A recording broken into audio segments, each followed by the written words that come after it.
Hello everyone, welcome to my channel. आज हम इस वीडियो में छत्तीसगढ़ का मध्यकालीन इतिहास स्टार्ट करेंगे। छत्तीसगढ़ में मध्यकालीन इतिहास 1000 ईस्वी से शुरुआत मानी जाती है। आज हम इस पर्टिकुलर वीडियो में इसका बेसिक इंट्रोडक्शन देखेंगे कि छत्तीसगढ़ वाले क्षेत्र में कौन कौन से राजवंशों ने कौन कौन से समय में शासन किया इस क्षेत्र में, तथा कवर्धा के फणी नागवंश एवं कांकेर के सोमवंश के बारे में डिटेल में डिस्कस करेंगे। ये छत्तीसगढ़ का मैप है। उस समय आपको पता है छत्तीसगढ़ दो भागों में बटा हुआ था। ये वाला जो भाग था उत्तर वाला, इसे दक्षिण कौशल कहा जाता था, और ये बस्तर वाला जो क्षेत्र था उस समय महाकांतार कहा जाता था। और मध्यकालीन इतिहास में हम इसे चक्रकोट के नाम से भी पढ़ेंगे। ठीक है, तो ये चक्रकोट वाला क्षेत्र था। ये जो दक्षिण कौशल वाला क्षेत्र था, इसमें पहले हम पढ़ेंगे रतनपुर के कलचुरी शासक, उसके बाद रायपुर के कलचुरी शाखा। ठीक है, बेसिकली कलचुरी की दो शाखा थी, रतनपुर और रायपुर वाली शाखा। ठीक है, तो रतनपुर के कलचुरी शासक जो है इस क्षेत्र में शासन करते थे। इनका कार्यकाल 1000 ईस्वी से 1757 ईस्वी तक माना जाता है। छत्तीसगढ़ के सबसे अधिक समय तक शासन करने वाला जो है ये राजवंश था, रतनपुर का कलचुरी शाखा। इसके बाद जो रायपुर के कलचुरी शासक थे, ये 1300 ईस्वी से 1753 ईस्वी तक जो है इस क्षेत्र में शासन किए। उसके बाद कवर्धा के फणी नागवंश 11वीं से लेकर 14वीं शताब्दी के बीच ये कवर्धा वाले क्षेत्र में थे। कांकेर के सोमवंश 12वीं से 14वीं शताब्दी ईस्वी में ये जो है इस समय यहाँ पे शासन कर रहे थे। इसके बाद चक्रकोट बस्तर की बात करें, महाकांतार, ठीक है, इसे चक्रकोट के नाम से हम अब मध्यकालीन इतिहास में पढ़ेंगे। चक्रकोट में भी चक्रकोट के सिंधक नागवंश, उसके बाद बस्तर के काकतीय वंश। ठीक है, नागवंश की भी दो शाखा थी, एक कवर्धा के फणी नागवंश और चक्रकोट के छिंदक नागवंश। चक्रकोट के छिंदक नागवंश इस क्षेत्र में 1023 से 1324 ईस्वी तक इस क्षेत्र में शासन किया। उसके बाद बस्तर के काकतीय वंश ने जो है इस वंश को हराकर या इस वंश को पराजित करके जो है 1324 ईस्वी से 1961 ईस्वी तक इस क्षेत्र में शासन किया। ठीक है, तो यहाँ पे एक पॉइंट आपको ध्यान रखना है कि छत्तीसगढ़ में सबसे अधिक समय तक कलचुरी जो रतनपुर की जो कलचुरी शाखा थी, इन्होंने शासन किया, और बस्तर वाले क्षेत्र में सबसे अधिक समय तक काकतीय वंश ने शासन किया। ठीक है, तो ये दोनों पॉइंट आपको ध्यान रखना है। छत्तीसगढ़ में सर्वाधिक समय तक शासन किया कलचुरी ने, और बस्तर में काकतीय वंश ने। ठीक है, ये हो गया। तो ये है, इतने वंशों के बारे में हम मध्यकालीन इतिहास में डिस्कस करेंगे। रतनपुर की कलचुरी, रायपुर की कलचुरी, कवर्धा के फणी नागवंश, कांकेर के सोमवंश, चक्रकोट के छिंदक नागवंश और बस्तर के काकतीय वंश। ठीक है, ये 6 वंशों के बारे में हम छत्तीसगढ़ के मध्यकालीन इतिहास में पढ़ते हैं। आगे आने वाले वीडियो उसमें एक एक करके हर एक वंश को डिटेल में डिस्कस करेंगे। उसके जितने भी शासक हैं, उनके जो महत्वपूर्ण पॉइंट्स हैं, सभी पढ़ेंगे। प्राचीन इतिहास की तुलना में, छत्तीसगढ़ के प्राचीन इतिहास की तुलना में मध्यकालीन इतिहास से ज्यादा क्वेश्चंस पूछे जाते हैं। बहुत इंपॉर्टेंट है, आपको हर एक पॉइंट अच्छे से समझ में आना बहुत इंपॉर्टेंट है। तो एक एक करके डिस्कस करेंगे। अभी हम डिस्कस करेंगे कवर्धा के फणी नागवंश के बारे में। ठीक है, छत्तीसगढ़ के मध्यकालीन इतिहास में कवर्धा के फणी नागवंश, इनका कार्यकाल 11वीं से 14वीं ईस्वी तक था। ठीक है, और इनकी राजधानी कवर्धा थी। मड़वा महल शिलालेख 1349 ईस्वी में जो प्राप्त, बेसिकली 1349 ईस्वी में मड़वा महल शिलालेख बना था। ठीक है, तो इसी शिलालेख से हमको जो है फणी नागवंश की राजधानी के संबंध में जानकारी मिलती है कि कवर्धा के फणी नागवंश मतलब इनकी राजधानी कवर्धा थी। ठीक है, अब इनके प्रमुख शासकों की अगर हम बात करें तो अहिराज इसके संस्थापक हैं। ठीक है, सबसे महत्वपूर्ण ये आपको याद रखना है। फणी नागवंश के कवर्धा के फणी नागवंश के जो शासक, जो संस्थापक हैं, वो है अहिराज। उसके बाद छठवें राजा के रूप में, बेसिकली जो महत्वपूर्ण राजा हैं, ठीक है, पहले उनकी कुछ महत्वपूर्ण पॉइंट देख लेते हैं। उसके बाद आपको मध्यवर्ती राजा, मतलब सभी राजा के नाम आपको याद रखने बहुत इंपॉर्टेंट है, क्योंकि कई क्वेश्चंस पूछे जाते हैं। ठीक है, मैच द फॉलोइंग में पूछ लिया जाएगा कि कौन से वंश से कौन से राजा रिलेटेड है, तो आपको सभी इस वंश के सभी राजा के नाम आपको याद रखने होंगे। तो अहिराज संस्थापक हैं। गोपाल देव छठवें राजा हैं, जो भोरम देव मंदिर का निर्माण कराया था। गोपाल देव फणी नागवंश के छठवें राजा हैं, जिन्होंने भोरम देव मंदिर का निर्माण करवाया था, जो कि भोरम देव चौरा ग्राम में स्थित है। ठीक है, 1889 ईस्वी में जो है इसका निर्माण 1089 ईस्वी में इसका निर्माण कराया गया था।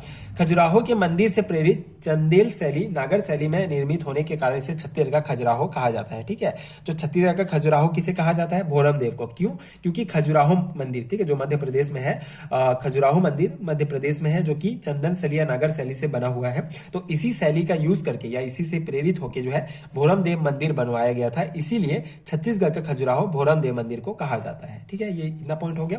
किसने बनाया था भोरम देव मंदिर? गोपाल देव ने। ठीक है, फणी नागवंश के 6वें राजा।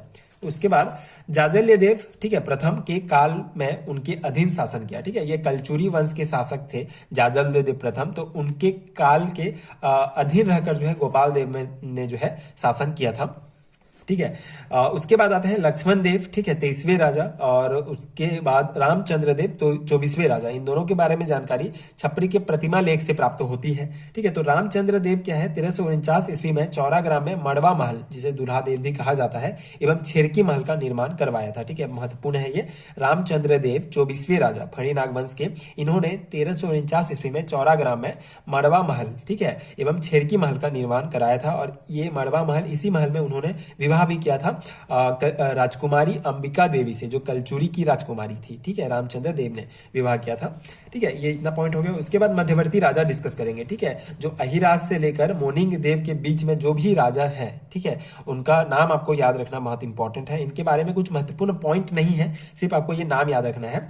तो पहले अहिराज संस्थापक थे, उसके बाद राजल, धरणीधर, महिल देव, सर्वसदन, उसके बाद 6वें राजा गोपाल देव, फिर नल देव, भुवनपाल, कीर्तिपाल, जयपाल, महिपाल, विषयपाल, जनपाल, यशोराज, कन्हर, लक्ष्मी, खड़गदेव, भुवने कमल, अर्जुन और भीमभोज। ठीक है, एक ही नाम है भीमभोज। ठीक है, उसके बाद लक्ष्मण देव, फिर रामचंद्र देव, उसके बाद आपको याद रखना है मोनिंग देव। ठीक है, तो मोनिंग देव रायपुर कलचुरी शासक ब्रह्मदेव ने पराजित किया था। बेसिकली मोनिंग देव जो है फणी नागवंश के अंतिम शासक थे। ठीक है, जिनको किसने पराजित किया था?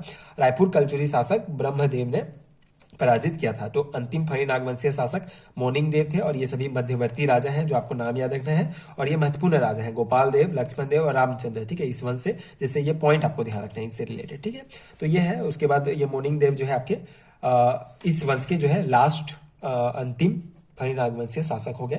अब यहाँ पे संभवतः इस वंश के शासक कलचुरी के मांडलिक थे। मांडलिक मतलब कि अधीन शासन करते थे। ठीक है, जिससे यहाँ पे हमको ये जानकारी मिलती है। पहले जाजल्य देव प्रथम ने जो है गोपाल देव 6वें राजा को जो पराजित कर दिया था, उनके अधीन वो काम कर रहे थे। तो डेफिनेटली आगे आने वाले जो राजा थे, ठीक है, ये भी इनके अधीन ही काम करेंगे। ठीक है, तो ये जो फणी नागवंश के जितने भी शासक थे, ठीक है, गोपाल देव के बाद, वो सभी जो है कलचुरी शासकों के मांडलिक थे, उनके अधीन काम करते थे। ठीक है, ये इतना पॉइंट हो गया आपके फणी नागवंश से रिलेटेड। आई होप आपको पूरा समझ में आ गया होगा। अब हम डिस्कस करेंगे कांकेर के सोमवंश। ठीक है, जो कि कांकेर के सोमवंश, इससे पहले भी हमने प्राचीन छत्तीसगढ़ के प्राचीन इतिहास में सोमवंश के बारे में डिस्कस किया है। जो डिफरेंट है, ये अलग सोमवंश है कांकेर के सोमवंश। इनका शासनकाल 1130 से 1320 ईस्वी तक इनका शासनकाल था। ठीक है, इनकी जानकारी जो है कलचुरी शासक पृथ्वी देव द्वितीय के राजिम शिलालेख से इनके बारे में जानकारी मिलती है। ठीक है, इनका शासन क्षेत्र जो है काकराय था। कांकेर मतलब वर्तमान का कांकेर, ठीक है, उस समय काकराय कहा जाता था। ये इनका शासन क्षेत्र था सोमवंश का। ठीक है, इनके बारे में जानकारी कहाँ से? कलचुरी शासक पृथ्वीदेव द्वितीय के राजिम शिलालेख से। ठीक है, प्रमुख शासक की बात करें तो ये कलचुरी संवत का प्रयोग करते थे। बेसिक कलचुरी ये भी कलचुरी के अधीन ही काम करते थे, इसीलिए ये कलचुरी संवत का प्रयोग करते थे। इनके प्रमुख शासक देखें तो सिंहराज जो है इसके संस्थापक थे। उसके बाद आगा आपका वाधराज, उसके बाद जो है आपके वोपदेव। ठीक है, अब वोपदेव के 3 पुत्र थे, कर्णराज, सोमराज और कृष्णराज।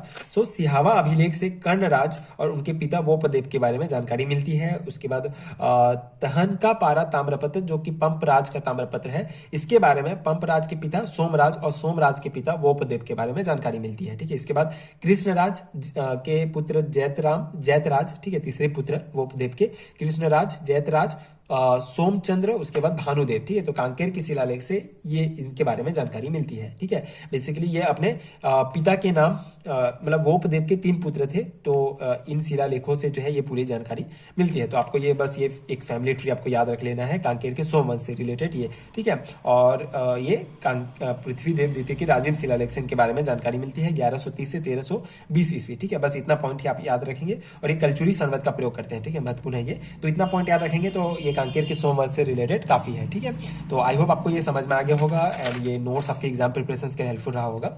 अगर इसका पीडीएफ आपको चाहिए तो नीचे आपको डिस्क्रिप्शन बॉक्स में पीडीएफ स्टोर का लिंक मिलेगा, वहां आप चेकआउट कर सकते हैं। वहां आपको एक पीडीएफ का लिंक मिलेगा जहां से आप प्राचीन इतिहास, मध्यकालीन इतिहास और आधुनिक इतिहास, तीनों इतिहास छत्तीसगढ़ का एक ही पीडीएफ में आपको मिल जाएगा। इस प्रकार से कंप्लीट हैंड रिटन नोट्स हैं, डेफिनेटली आपके रिवीजन के लिए बहुत इंपॉर्टेंट होंगे। आप वीडियोस देखिए, कॉन्सेप्ट समझ सकते हैं एंड पीडीएफ लेके वहां से रिवीजन कर सकते हैं। तो आप पीडीएफ नोट्स डाउनलोड कर सकते हैं एंड आगे की वीडियोस देखने के लिए प्लीज चैनल के साथ जुड़े रहिए, प्लीज सपोर्ट कीजिए, like and subscribe to my channel and thank you so much for watching.